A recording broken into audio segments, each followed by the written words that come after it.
There's three holdbacks to institutional adoption. Okay. I think the first is really education, which is what we're doing here. The second is regulation, and institutions can't play in the gray, they need black and white. And then the last, I think, is interoperability, upgrading the legacy systems.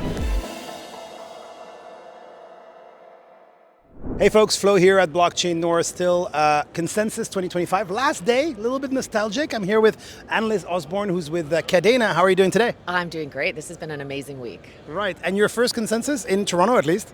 First in Toronto. I was here last year for Futurist over the summer, so it's great to be back. How do you like Consensus so far? How has it been? Full of energy, innovation. I think the conversations are fantastic. I think this is the year of building. I think there's a lot of openness for regulation and clarity, and so I think it's recognized in both the institutional side and also the crypto side. You mentioned building, and I understand that you guys are very much about the builder community, the developers. You even have an incentive. Tell us a little bit about Kadena first, I guess at the introductory level, and then we'll talk about that. Sure. Mainnet's been live for 5-6 years now.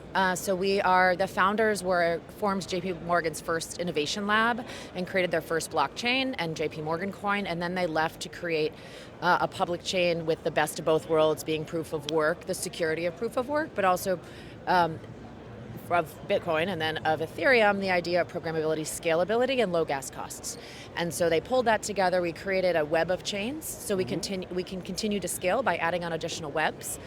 We have packed smart contract language, which is ideally done for financial settlement, but we are also becoming EVM compatible, and we will launch testnet shortly, and ideally mainnet we're looking for Q1 next year. We have a number of projects that are already committed to deploy on our testnet, which is exciting, and so it's going to be a great year. And we're also pushing more. We've been crypto focused, and we were very innovation focused previously, and now we're really building out the TradFi, which is really kind of my background, is figuring out how do we make finance more efficient.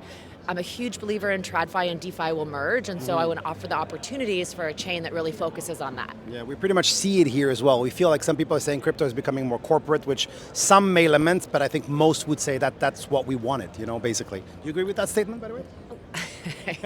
It depends what hat you're wearing, right? If you think about kind of when Bitcoin originally came out. But the way that I look at it is, I don't think finance is broken, but it can definitely be better. So it's just another step in the upgrade. Think about before we had, digital money is more or less like I don't carry cash around anyway, and so but having a digital money that can actually stablecoin that can actually transact immediately can increase the velocity of money. If you think about it, I don't have to wait to input my 5 days when I cash my check for it to show up in my bank account. So there's so many different ways that we can make this more efficient.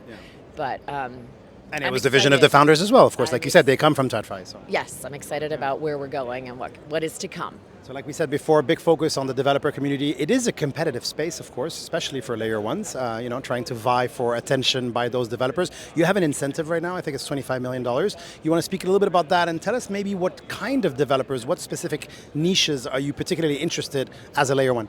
Sure, we have a grant program. So our grant program, we have $25 million for RWAs. So we just created an RWA token standard similar to 3643 on our packed chains. Obviously on our EVM chains, they're much more open because we can rinse and repeat. And so we're looking for more to build on chain. So we have two tokenized funds that we're in the process of finalizing right now. One is announced already, just to have more the process of having tokenized both money market funds, but also investment funds, and opening the doors to more people to participate.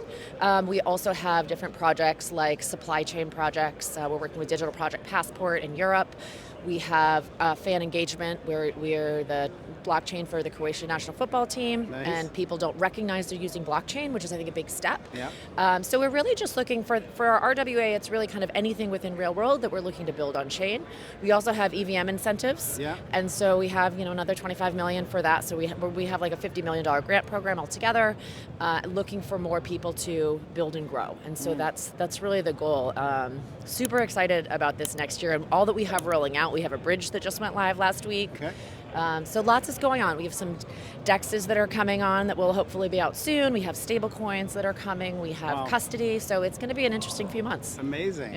I'm wondering, since you come from TradFi, or at least your founders do, and you guys are quite focused on bridging that gap, how do you feel that's going, bridging that gap? I mean, we did mention that we see more corporate presence here, but if we dig a little deeper, get a little closer to finance in 2025, what would you say is the level of let's say, reception and adoption ultimately by big finance of blockchain today? Sure. I think everyone is looking into it. I've been in this space since 2018 working on how do we upgrade finance. If you look at, I think there's three holdbacks to institutional adoption. Okay. I think the first is really education, which is what we're doing here. Absolutely. I think the second is regulation. I think in the United States it's been very gray, and institutions can't play in the gray. They need black and white. I think Europe and MiCA have done a good job. I think if you go out to different sandboxes, for example in Singapore, like there's actually a little bit more of a structure. I think the US is coming out this year with more structure and more regulation, and that will give more clarity. So the institutions are actually also getting more interested in public chains, so not just private chains, and so that is super exciting because I look at like the intranet and the internet, so we can do a lot more with the internet, which is a public chain, for example. And then the last, I think, is interoperability.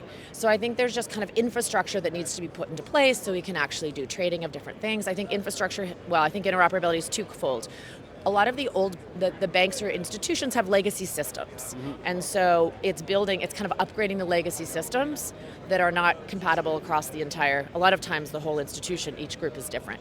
And the other is within the ecosystem. You mentioned multiple layer ones. I do think it's a world of, it will be an ecosystem. I don't think it will be one blockchain. I think different blockchains have strong suits and have different tastes for whoever it is that would like to build and grow on it.